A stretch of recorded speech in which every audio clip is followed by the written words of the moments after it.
પ્રકરણ 7 નવી નવાઈનો સરઘસ. વિદ્યાર્થી મિત્રો, આ એક નાટક છે જેમાં વિવિધ પ્રાણી પાત્રો દ્વારા મિત્રતાની શોભાયાત્રા કાઢવામાં આવે છે. નાટકના સંવાદો ખૂબ જ માર્મિક અને રસપ્રદ છે, જેનો હેતુ પ્રાણીઓ દ્વારા માણસોને સંદેશો આપવાનો છે. આ પ્રાણી પાત્રો દ્વારા માનવજાતને મિત્રતાનો અર્થ સમજાવવાનો હેતુ છે. પ્રાણીઓના સુંદર અને ઊંડા સંવાદો દ્વારા આ નાટક માનવજાત માટે પણ મિત્રતાનું મહત્વ સમજાવે છે. મોટા શહેરની એક ગલી. સવારના 10નો સમય. પ્રાણીઓના મોહરા પહેરેલા 5-6 બાળકો ગલીમાં ફરી રહ્યા છે. એમાં ગાય, બળદ, કૂતરો, બકરી, બિલાડી છે. ત્યાં જ એક બાળક કૂતરાનું મોહરું પહેરેલો એક શ્વાસે દોડતો દોડતો આવે છે. સાંભળો, બધા સાંભળો. વાવ વાવ, સાંભળો. શું છે આટલું બધું? આમ ગભરાયેલો કેમ લાગે છે? અરે, તમને ખબર નથી? આપણા શહેરના 4 રસ્તે ભારે તોફાન ચાલે છે. જબરદસ્ત તોફાન. જા જા, તને કોણે કહ્યું? હું હમણાં ત્યાંથી જ તો આવી. મને તો 4 રસ્તા પાસેથી ફરીને હમણાં જ આવેલા મારા દોસ્ત ભોલુએ કહ્યું. ટોમી અને ભોલુને કોણે કહ્યું? કોઈએ નહીં. મારી માં એ તો પોતાની સગી આંખે જોઈને ચાલ્યો આવે છે. જોયું હોય તો માનવું પડે, આપણાથી ના ન પડાય. ત્યારે હું કંઈ અમથું કહેવાનો હતો? વાત સાંભળવાને બદલે ખાલી પેલી સવાલ પૂછ્યા કરો છો તે. બહુ ભારે ભાઈ, બહુ ભારે. ધમાલ તે કેવી ધમાલ! એને એક પાણો આમથી બીજો પાણો તેમથી આવે. લોક લાકડીઓ લઈને દોડે છે, ડાબેથી જમણે ને જમણેથી ડાબે. અરે, પણ કાલ સુધી તો આવું કંઈ નહોતું. મારામારી આટલી જલ્દી થઈ જાય? એ તો એવું જ. જેને 2 પગ હોય તે તો ગમે ત્યારે ગમે તે કરે, એવું મારા દાદાના દાદા કહેતા હતા. તે તારા દાદાના દાદાએ કહેલું તે સાંભળવા ગયો તો? ગાંડી, એવું નહીં. એમણે મારા દાદાને કીધું ને મારા દાદાએ મને. એ ભાગો ભાગો, પથ્થરબાજી, ધમાચકડી, લાતાલાતી, મુક્કા મુક્કી, જે વચ્ચે આવી ગયું તેનો ખીમો. ભાગો ભાગો, દોડો દોડો. અલિયા, તું આમ ગભરાટ ફેલાવું નહીં. જરા ટળો પડ. એમ કઈ ઘર બહાર મૂકીને દોડી ન જવાય. ઘરને બહાર તો તમારે હોય ગૌરીબાઈ. અમે તો આમે બહાર પડી રહીએ રસ્તા પર. અહીંથી જઈને બીજે રસ્તે, બીજી ગલીમાં. કેમ ટોમી? લો, આ ગંગુજી આવ્યા. માણસ તો એવું જ કરે. જોને, આ ગંગુની પીઠે ચાંદુ થયું છે, તોય એનો માલિક એની દવા નથી કરતો. રોજ કામ કરાવે છે, સ્વાર્થનો સગો. આ બધું પછી પહેલા આ ધમાલની વાત માંડો. આપણે આપણો વિચાર તો કરવો પડે ને. આપણે શું કરીએ? એમને લડવાની ના શી રીતે પાડીએ?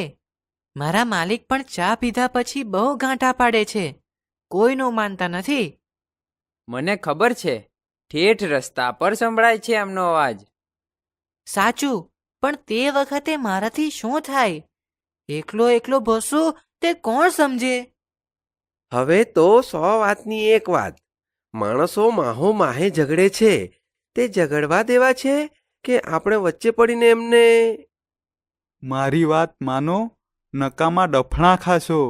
માણસ જાતની વાતમાં વચ્ચે પડવા જેવું જ નથી. મારે તો નથી જ પડવું. તમને ગમે તે તમે કરો. દોડો દોડો, આગ, કાકડા, કેરોસીન બધું સળગે છે. બંદૂકની ગોળીઓ ધડામ ધમ ભડામ ભમ. ગાંડા થઈ ગયા છે બધાએ. ભાગો. ઊભા રહો. ગૌરી, તું માંદી હતી ત્યારે ડોક્ટરને કોણે બોલાવેલા? મારા માલિકે જ. ભગવાન એમને 100 વર્ષના કરે. ને કાળુ, તને ઉલટીઓ થતી હતી ત્યારે દવા કોણે આપેલી? જે ઓટલે પડી રહું છું તે ઘરના જમનાબાએ જ તો. તો એ બધાને નુકસાન થવા દેવાય? આપણને ઝઘડો કરવાની ના પાડે છે તે એમને ઝઘડા કરવા દેવાય? જરા વિચાર કરો. રોકવા તો જોઈએ, પણ શી રીતે રોકીએ? છે કોઈનામાં આવડત? મારી પાસે છે, પણ એમાં તમારી મદદ જોઈએ છે. છો તૈયાર? જો અડ્ધર પદ્ધર વાત ન કરતો. મારી પાસે ફાલતુ ટાઈમ નથી. કઈ થાય એવું હોય તો જ બોલજે. જુઓ, આપણો સરઘસ એકદમ ટનાટન હોવું જોઈએ. લાંબો, લચક અને સહુએ સરખા ચાલવાનું, આડાવડા નહીં. પણ એમાં તો આપણને પોલીસ પકડી ના લે. પેલું શું કહેવાય છે, કફરું કે કફુ કે એવું જ કંઈક. તે ચાલતું હોય તો? એને કરફ્યુ કહેવાય. ભાન પડે છે કાંઈ? એ જે કહેવાય તે. મને તો ખાલી એટલી ખબર છે કે એવામાં રસ્તે ફરતા હોય તેને પકડી લે. એમાં આપણને કશું નહીં. એ તો માણસને જ પકડે. 4 પગવાળા તો ત્યારે રસ્તે ફરતા જોયા છે. કેમ બધું? તે જોયા છે ને? મને 4 પગ નથી, 2 જ છે. મને પકડી લે તો? તું પંખીની નાતમાં આવે, તારી જાત જુદી. બધા વાતને આડે પાટે લઈ જવામાં એક નંબર છો. હવે વચ્ચે બોલવાનું નથી બિલકુલ. ચાલો, સાંભળી લો શું કરવાનું છે તે. અને આ છેલ્લી વાર. અને હવે કોઈ બોલશે ને તો શાંતિ. મગજ ઠંડુ રાખીને કામ કરો. જુઓ, આપણે સરઘસ કાઢીને 4 રસ્તા પર જવાનું છે. અને આ સરઘસ સાદું નથી, નવી નવાઈનું છે. એ વળી કેવું? આપણે કપડાં પહેરવાના છે? ના ના, આપણે દોસ્તીનું સરઘસ કાઢવાનું છે. તારે તારી પીઠ પર કાબરી બિલાડીને બેસાડવાની. કાબરીની બેન માંજરી બિલાડી પર કકુ કુકડાનું બચ્ચું બેસે. હોય કંઈ? મારી પીઠ પર કાબરીને બેસાડું? બિલકુલ નહીં. એ તો સાવ નકામી છે. નકામો હશે તું. મને તો એ લોકો ઘરમાં રાખે છે અને દૂધ આપે છે. એમને ત્યાં ઉંદર હતા, તે કોણે કાઢ્યા? મેં કે તે? મને જેમ તેમ કહે છે. આ ઘડી ખબર પાડી દઉં છું. સમજે છે તું કંઈ? પોસી ક્યાંની? ઝાડ પર ચડી જઈશ પટાપટ. તને આવડે છે ઝાડ પર ચડતા? આ શું લડો છો બંને જણ? તમે પેલા રસ્તે મારામારી કરતા માણસો જેવા થઈ ગયા. ચૂપ બેસો બંને. હા, તો હું શું કહેતો હતો? કાળુ કૂતરાની પીઠ પર કાબરી બેસે અને માંજરીની પીઠ પર કક્કુનું બચ્ચું બેસે. એમ જ ભોલું ઉંદરની આખી પલટણ બિલ્લીઓ પાસે. એમની અડખે પડખે ચાલે, જરાય ગભરાયા વિના. આપણે ખુશાલ ખિસકોલીને પણ સરઘસમાં આવવા કહી શકીએ. ને અમે બધા શું કરીએ? તમારે અમારી સોસાયટીમાં પેલા મોટા મોટા વરુ જેવા કૂતરા છે ને, તેમની બાજુમાં ચાલવાનો. ના બા, મને તો એમાં બહુ બીક લાગે. એ તો બહુ જબરા. જમ જેવા દોડી આવે. એક દિવસ દરવાજાની બહાર જરા ઘાસ ખાધું, તેમાં ભો ભો કરીને મને એવી ડરાવી કે હું તો દોડી દોડીને થાકી. પણ આ સરઘસમાં એવું કશું નહીં થાય, તેની ખાતરી હું આપું છું. પછી કંઈ? જો કશીએ ગરબડ થાય તો મારી જવાબદારી.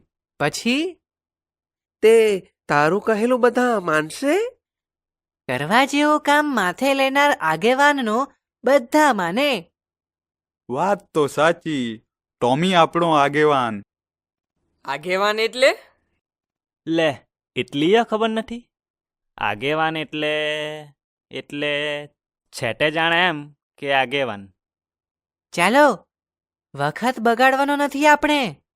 ત્યાં મોટી ધમાલ ચાલે છે અને અહીં આપણે અમથી પંચાત કરવા બેઠા છીએ. હવે બધાને ભેગા કરવાની જવાબદારી લેવાની છે. ભોલું ઉંદર પાસે કોણ જશે? કાબરીને જ મોકલો ને. ના, એને સમજાવવાનો છે. એટલે કાબરી નહીં, બંની બકરી જશે. નહીં તો કાબરીને જોતા જ ભોલું દરમાં પેસી જશે અને પછી બહાર નીકળશે જ નહીં. કાબરીને પાછળ રાખીને હું ભોલુને સમજાવીશ. અને અમારા વાડામાંથી ગાય, ભેંસ, બળદ બધાએ આવશે. હું આ ઘડીએ જઈને વાત કરું છું. એક ખાનગી વાત કરું. અમારા ઘર પાસે એક વાડી છે. ત્યાં દરમાં મોટા સાપ રહે છે. નોળિયા પણ છે. એમને સરઘસમાં આવવા કહીએ તો? અલિયા ગાંડા, સાપ તે આપણા સરઘસમાં આવે ખરો? અને એને જોઈને ભોલુની ફોજ અને કકુના બચ્ચા કચ્ચા ઊભી પૂંછડીએ ભાગશે. ભાન છે કંઈ? પણ કકુની બાતમી છે તો જોરદાર. જરા વિચાર કરો, સાપની બાજુમાં ઉંદર અને એની બાજુમાં પાછો નોળિયો. ઉંદર પાસે બિલાડી અને એક બિલ્લી કાળું કૂતરાની પીઠ પર. વાહ ભાઈ વાહ!